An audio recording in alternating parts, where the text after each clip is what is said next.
మహాభారతంలో శ్రీకృష్ణుడికి ఎంత ప్రాధాన్యత ఉందో అర్జునుడికి కూడా అంతే ప్రాధాన్యత ఉంది. మార్గం చూపిన వాడు కృష్ణుడు అయితే మార్గాన్ని అర్థం చేసుకుని నడిచినవాడు అర్జునుడు. అంత గొప్ప అర్జునుడికి కూడా ఊర్వశి చేతిలో శాపం తప్పలేదు. అయినా సరే ఆ శాపాన్ని వరంగా మార్చుకోవడం అర్జునుడి గొప్పతనం, ఆయన తెలివితేటలు, ధైర్య సాహసాలకు నిదర్శనం. అసలు అర్జునుడికి ఊర్వశి ఎందుకు శాపం పెట్టింది? దీని వెనుక కథ ఏంటి? దీన్నుండి అందరూ తెలుసుకోవాల్సింది ఏంటి?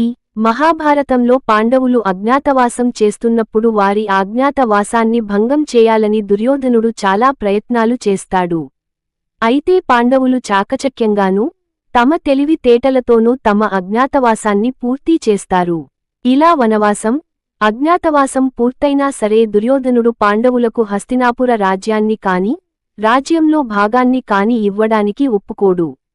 దీంతో పాండవులు తమ బలాన్ని పెంచుకోవడానికి చాలా ప్రయత్నాలు చేస్తారు.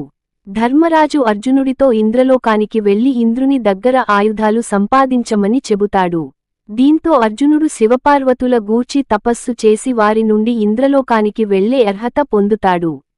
ఇంద్రలోకంలో అర్జునుడు ఆయుధాలు సంపాదించడం పూర్తయ్యాక అక్కడి నుండి వెనుదిరుగుతాడు. అయితే ఇంద్రుడు అర్జునుడితో నువ్వు ఆయుధాలు సంపాదించడం, వాటిని ఎలా ఉపయోగించాలో నేర్చుకున్నావు కానీ నృత్యం నేర్చుకోలేదు. కాబట్టి నృత్యం కూడా నేర్చుకో అని చెబుతాడు.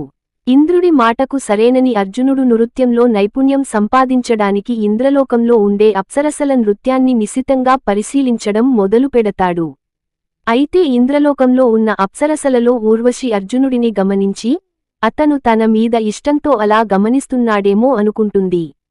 తనను వివాహం చేసుకోమని అర్జునుడిని అడుగుతుంది.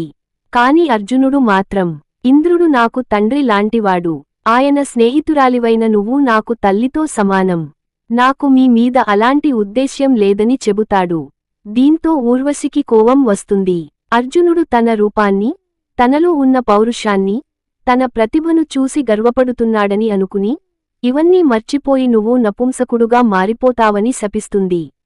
ఇలా అర్జునుడు ఊర్వశి చేతిలో శపించబడ్డాడు. కాని అర్జునుడు ఈ శాపాన్ని కూడా వరంలా మార్చుకున్నాడు.